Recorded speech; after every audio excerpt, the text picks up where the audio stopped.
Téléspectateurs du Canal de Vie, bonjour et bienvenue sur le plateau de Entre les lignes. Entre les lignes, votre émission consacrée à la lecture, consacrée à la littérature et bien aux auteurs. Pour votre pur bonheur, ce jour, nous recevons sur notre plateau Martine Tégan, une auteure, voilà, qui aujourd'hui se penche sur un sujet beaucoup plus sensible. Mais pour cela, c'est avec elle que ça va se passer. Nous revenons juste derrière notre générique.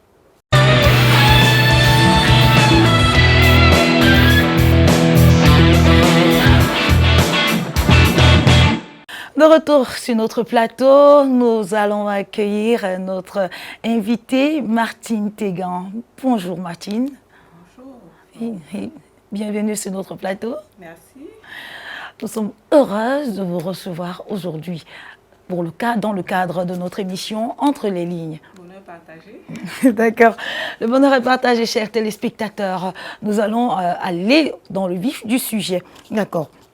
Rappelons que vous êtes fondatrice du label Nabiatar, vous êtes responsable des différentes organisations telles que Sénala, telles que SILA, vous œuvrez également dans l'humanitaire, vous êtes employé dans une entreprise de la place et à cela aujourd'hui vient s'ajouter le titre auteur. Dites-nous en plus. Bon, je vais commencer par corriger un peu. Je suis fondatrice du label Nabiatar Generation. Ok, d'accord. Nabiatar étant mon nom d'artiste. D'accord. Et Nabiatar Generation, c'est moi-même et tout ce que j'ai, on va dire, coaché, guidé, conduit dans le ministère de louange, adoration, ou plutôt les artistes que j'ai produits. D'accord. Donc, c'est ça Nabiatar Generation. D'accord. Et maintenant, les organisations, il ne s'agit pas des organisations, l'unique organisation s'appelle Chantres Unis du Cameroun. C'est une association qui rassemble des chantres qui ont la vision de voir que la louange et l'adoration soient restaurées. La louange et l'adoration, selon le modèle divin, soient restaurées dans l'Église du Cameroun avec un réel impact sur la vie de la nation. Et cette association organise des séminaires Sénala, séminaire national, et puis à l'international SILA, séminaire international de louange et adoration. Et voilà, c'est... Et aujourd'hui, à cette longue liste s'ajoute auteur. Dites-nous-en, comment est-ce que la passion de l'écriture arrive? Comment est-ce que vous vous rendez compte qu'en vous se cache le talent de l'auteur? Alors, je ne dirais pas la passion de l'écriture, c'est peut-être un peu vite dit comme ça.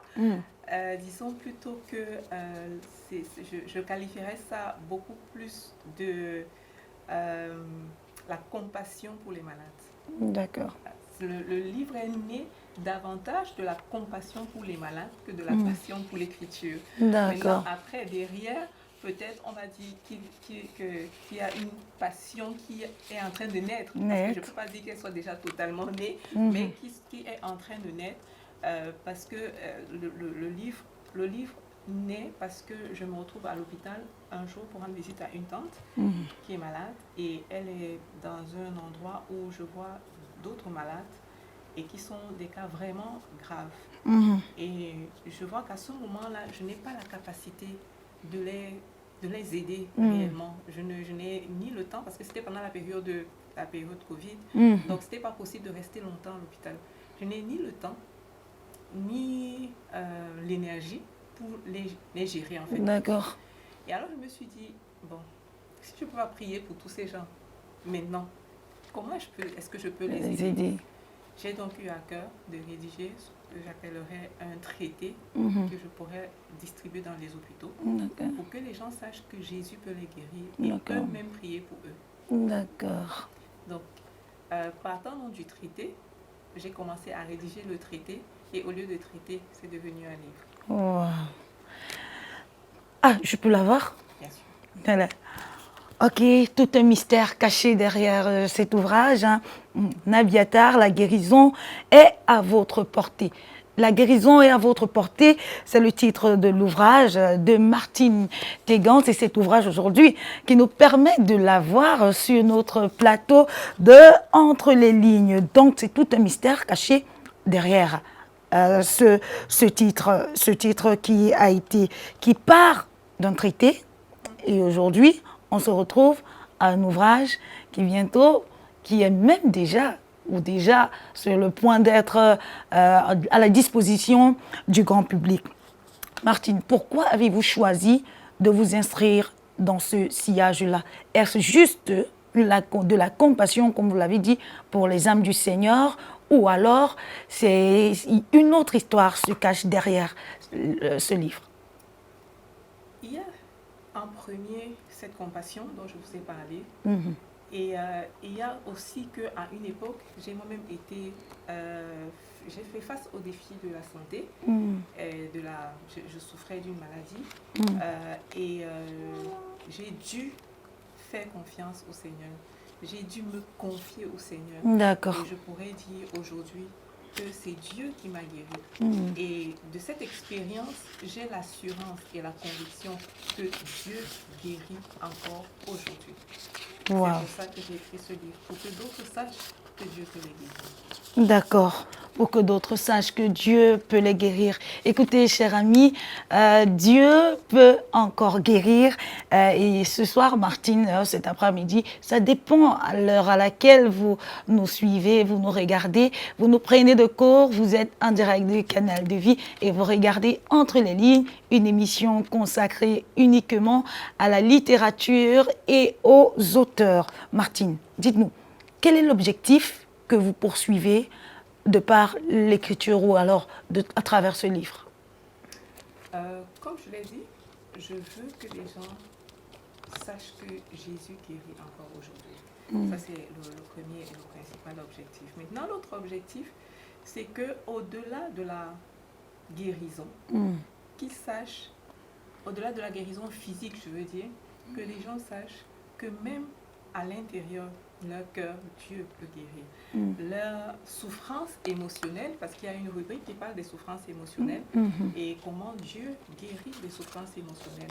Et je voudrais que les gens aient des informations pratiques sur comment Dieu voit en fait la maladie et comment il pense que nous devons nous tenir, nous comporter face à la maladie. Et au-delà de cela, je veux que les gens sachent que Jésus-Christ est venu d'abord pour qu'ils aient la vie éternelle. Oh là là. Donc, si on veut comprendre, ce livre, en même temps, est un guide qui permet aux hommes de rentrer en connaissance de l'amour de Dieu pour eux, et aussi, dans un autre pan, dans un autre côté, être conscient que Jésus guérit encore. Et cette guérison ne peut que venir au travers de lui. Alors, nous allons donc poursuivre notre interview, je vais le dire ainsi. Maintenant, si vous pouvez nous parler, parce que là-dedans, en feuilletant, on se rend compte que ce livre n'est pas seulement guérison sur le plan physique, mais il nous permet également, il donne des astuces pour être en bonne santé. Et pourquoi avoir élargi cette vision, même sur le côté physique, parce qu'aujourd'hui, beaucoup de personnes ne pensent pas que la santé vient aussi de ces pratiques. Je ne sais pas lesquelles sont énumérées là-dedans, mais je sais qu'il y a des pratiques que vous avez énumérées. Pourquoi? Pourquoi, je vais dire, à quoi bon être malade et chercher à guérir si on peut rester en bonne santé? D'accord. Le but, c'est d'être en bonne santé. D'accord. Donc, si j'ai le moyen d'être en bonne santé, ben, autant être en bonne santé, ne pas être malade. Mais maintenant, si je suis malade, par les meurtrissures de Jésus-Christ, j'avais déjà été guéri depuis qu'il est allé à la croix. Donc, alors, c'est pour cette raison que j'ai voulu donner quelques astuces que Dieu, ce ne sont pas les astuces genre faire une infusion d'ail ou bien écraser les oignons. Non, ce n'est pas ce type d'astuces. Ce sont les astuces que Dieu lui-même nous donne dans la parole de Dieu. D'accord. Par exemple, la Bible dit qu'un cœur joyeux est un bon remède. D'accord. Et un cœur triste assèche les eaux. Oh, donc, si vous avez l'habitude ou la mauvaise tendance à laisser la tristesse vous envahir, sachez que vous êtes en train de faire le lit de la maladie, en fait. Wow. Donc, soyez là. Le Seigneur nous demande d'être joyeux, d'être toujours joyeux. Bien sûr, je ne dis pas que c'est facile, bien entendu. D'accord. C'est pas facile, mais la joie est un fruit de l'esprit, une portion du fruit de l'esprit. Donc, demandons au Seigneur sa joie et mettons-nous dans toutes les dispositions pour être dans la joie du Seigneur. Et lorsque la tristesse veut venir, repoussons-la par l'Esprit de Dieu. D'accord. Certainement, c'est la raison pour laquelle il y a des stratégies dans ce livre pour savoir comment est-ce qu'il faut garder la bonne santé. Voilà, même au travers de la parole du Seigneur. Surtout qu'il ne s'agit juste pas de la santé physique, mais la santé émotionnelle et la santé spirituelle. Entre les lignes, ça se passe sur Canal de Vie et aujourd'hui nous recevons Martine Tégan qui nous parle de la guérison à votre portée. La guérison est à votre portée, c'est le titre de l'ouvrage, de son ouvrage que certainement vous retrouverez. Mais ça sera vers la fin de l'émission. D'accord. Martine, revenons dans un cadre général. Aujourd'hui, la lecture au Cameroun, elle est devenue une anomalie quand nous savons que nous sommes face à une génération Android, comme elle a été qualifiée. Et cette anomalie est vraiment grandissante et croissante. Et de votre point de vue d'auteur, quelle est la place que la lecture devrait occuper au sein de notre société aujourd'hui? Alors, je ne vais pas dire que la technologie a un effet dramatique sur la lecture. D'accord. Mais c'est pourtant ce qui est, en fait. Voilà. C'est ce qui est, parce qu'aujourd'hui, vous allez voir les jeunes plongés dans leur téléphone. C'est-à-dire que partout, ils sont dans leur téléphone, en marchant dans leur téléphone, en mangeant dans leur téléphone, en lisant dans leur téléphone. Finalement, on ne sait pas où ils sont. D'accord. Du coup, le téléphone est une grande source de distraction pour la jeunesse. Au-delà du téléphone, il y a les PlayStation, toutes sortes de choses qui vraiment les déconnectent totalement. Mais il faut dire que par le passé, les parents avaient la bonne tendance d'acheter les petits livres aux enfants, des livres éducatifs. D'accord, ouais. Des bandes dessinées, et des romans instructifs, etc. Des livres, des trucs qui permettent aux enfants d'apprendre la langue, le langage, etc. Malheureusement, aujourd'hui, quand un parent demande à son enfant « Qu'est-ce que tu veux ?» c'est que je ne conseille même plus aux parents de demander « Qu'est-ce que tu veux ?» Je veux la PlayStation, je veux le téléphone, je veux... Bref, c'est vraiment toujours des petits gadgets qui sont, selon moi, source de distraction pour les enfants. Donc, comment faire pour remédier à la situation? Moi, je pense qu'il faut revenir à ce qu'on faisait avant. D'accord. Les enfants doivent avoir des temps de lecture. Les enfants doivent avoir des moments pour visiter les bibliothèques. D'accord. En fait, inscrivez vos enfants dans les bibliothèques. Il y en a encore. Ça existe encore, les bibliothèques aujourd'hui. En tout cas, tout au moins, le centre culturel français existe encore. Et il a une très grande bibliothèque, en fait. Donc, inscrivez vos enfants dans la bibliothèque. Faisons attention à la lecture en ligne. La lecture en ligne a son avantage, mais ce n'est pas forcément intéressant. Parce que, premièrement, c'est toujours les écrans. Deuxièmement, étant sur les écrans, on a des notifications qui arrivent et qui donc sont source forcément de distraction. Bref, évitons au mieux, le plus possible, évitons la lecture en ligne. Donc voilà un peu quelques astuces que je pourrais conseiller aux parents. J'ai une collègue qui me racontait comment son père leur a appris à lire le journal. On parle du journal simple parce qu'elle, c'est pas possible qu'elle passe une journée sans lire le journal. C'est juste pas possible. La Bible dit que instruire l'enfant sur la voie qu'il doit suivre, et quand il sera grand, il s'en détournera. Alors, ce qui se passe dans leur maison, c'est que leur papa achetait le journal chaque jour, le journal, et il le posait là. Et tous les enfants avaient instruction. C'était pas un débat. Instruction de lire tout le journal, tout le journal. Parce que quand le papa rentre le soir, s'il te dit, dis-moi ce qu'il y a à la page tant, voilà le titre. Il ne te demande pas de lui donner le détail, mais de lui faire un résumé de ce que tu as lu sur cette rubrique. Ne lui dis pas alors. Mais ça sera la guerre. Donc, c'est comme ça que les enfants ont appris. C'est devenu coutume, en fait. Les enfants ont appris à lire nos journaux chaque jour. Et c'est devenu une habitude. Le papa en question est décédé, mais aujourd'hui, maman elle-même, elle ne peut pas s'empêcher de lire le journal. C'est la même chose avec la lecture. C'est-à-dire que la lecture, ça s'apprend dès le bas âge. On développe l'amour de la lecture chez l'enfant. Avec des bandes dessinées, avec des coloriages, avec un certain nombre de choses qu'ils font eux-mêmes avec leurs mains, qu'ils lisent. On s'y intéresse aussi parce que ne prenez pas les livres, vous jetez aux enfants à les lire et puis vous ne cherchez jamais à savoir qu'est-ce qu'ils ont retenu dans le livre.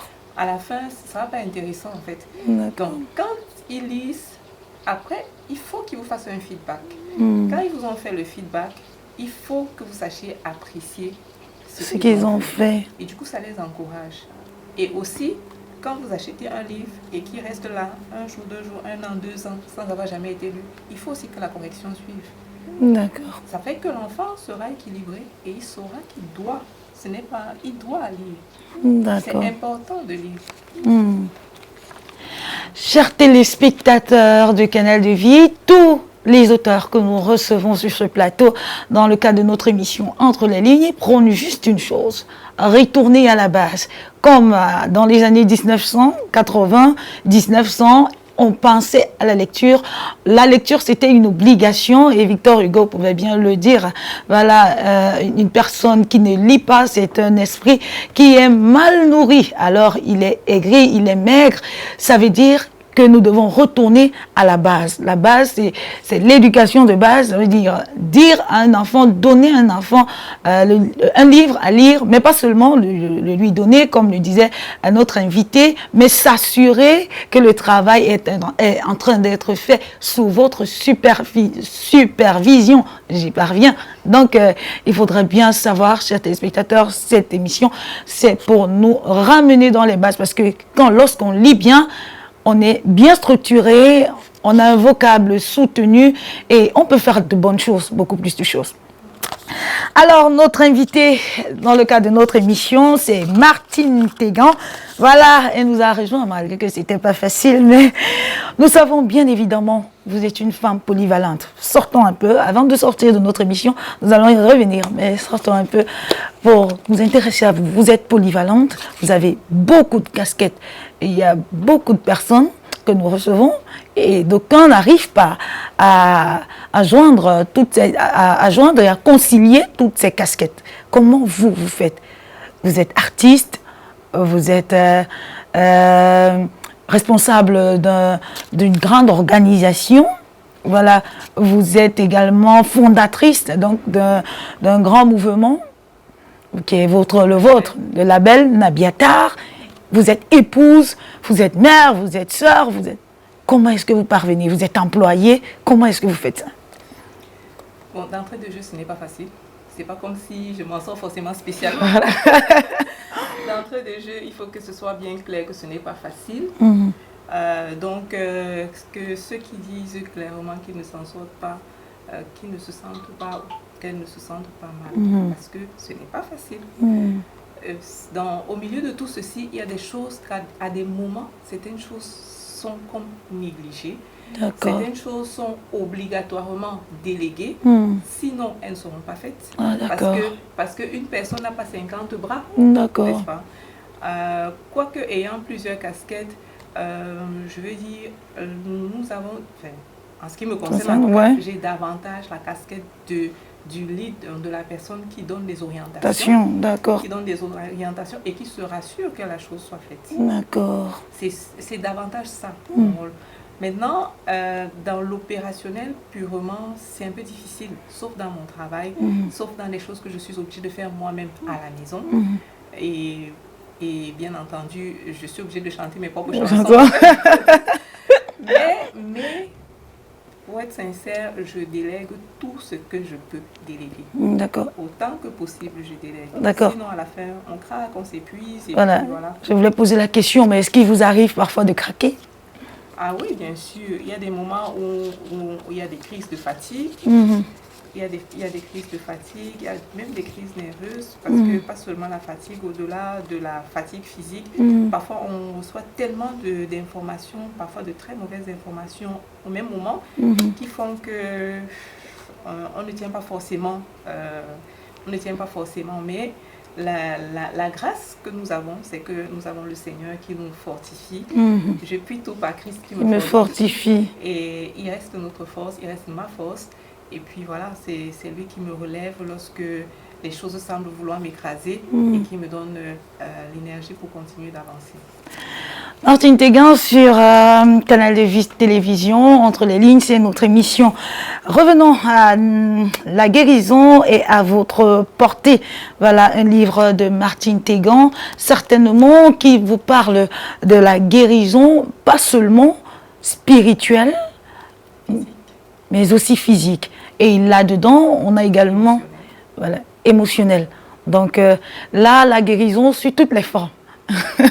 La guérison sur toutes les formes émotionnelles, physiques et aussi des stratégies, il ne faut pas l'oublier, des stratégies pour avoir une santé digne selon le Seigneur. Pour rester en bonne santé, pour nous permettre de rester en bonne santé. Martine, où est-ce qu'on peut retrouver ce livre? Parce qu'il faut noter que nos différents téléspectateurs, certainement parce que ceci leur permet d'avoir d'amples connaissances et de lire, parce que nous voulons amener des personnes à revenir à la base de la lecture. Ils voudront certainement se procurer ce livre. Comment le faire? Où est-ce qu'on peut le retrouver? Alors, vous pourrez déjà trouver quelques exemplaires ici même, chez Canal de Vie. À côté, vous pouvez directement obtenir au niveau de notre label Nabiata Generation en contactant le 676 90 73 57. D'accord. 676 90 73 57. Voilà, donc vous nous appelez et on pourra prendre un rendez-vous et puis vous le livrez à l'endroit où vous serez. D'accord. Et au prix de combien? 5 000 francs. Au prix de 5 000 francs. Donc au prix de 5 000 francs, vous pourrez certainement avoir ce fameux présent, parce que ça, là-dedans, vous aurez la santé spirituelle, physique, émotionnelle et toutes les stratégies pour y parvenir. Martine, les minutes se sont vite égrenées. Un peu de mots, juste nous voulons sortir de notre émission pour nos téléspectateurs. En quelques mots. Alors, en quelques mots, ce que je pourrais dire aux spectateurs, si vous ne connaissez pas Jésus-Christ, sachez qu'en lui, vous avez tout. Tout. Vous avez la vie éternelle, vous avez la vie abondante déjà sur cette terre, vous avez la santé. Aux parents, je vais dire, revenons à ce qui se faisait avant, instruisons nos enfants dans la lecture, conduisons-les sur cette voie, apprenons à les coacher afin qu'ils deviennent de grands lecteurs en fait. Ce sera très très très important, ce sera très bénéfique pour eux quand ils seront plus grands. Si vous avez eu l'occasion d'observer un peu la société, vous allez vous rendre compte que les plus brillants, c'est pas forcément qu'ils sont nés avec l'intelligence, mais c'est qu'à force de lire, ils ont développé une intelligence. Les neurones ont grandi pour pousser un peu de partout dans leur tête parce que, à force de lire, de découvrir de nouvelles choses, en fait, c'est scientifiquement prouvé que plus on travaille le cerveau, plus il se développe et plus il vous rend les résultats et le fruit que vous avez de ce que vous avez semé. Donc, voilà. C'était vraiment une auteure sur le plateau d'Entre les lignes. Alors, nous vous remercions d'être passé par chez nous, à Entre les lignes. Merci. Et certainement, la prochaine fois. La prochaine fois, comme vous avez dit, il y a une passion qui est en train de naître, et par la grâce de Dieu, peut-être que cette passion produira un autre livre, et donc certainement la prochaine fois. Voilà, certainement la prochaine fois avec un autre ouvrage, voilà, de Martine Téguin. Alors, chers téléspectateurs, ça a encore été une fois de plus un honneur pour nous de recevoir sur notre plateau, entre les lignes, Martine, qui était notre invitée. Nous vous remercions donc d'avoir prêté votre oreille à tout ce qui se dit tous les jours sur ce plateau pour notre bonheur, pour le vôtre, pour le bonheur de votre postérité. Nous savons bien sûr que celui qui lit s'octroie des connaissances et qui certainement demain seront utiles pour lui et pour la société. Alors, portez-vous bien. Surtout, souvenez-vous que Jésus vous aime, que le Seigneur vous bénisse et à la prochaine. Merci à Jonas Tam, merci à Hermine Oudou et à la prochaine fois. Shalom.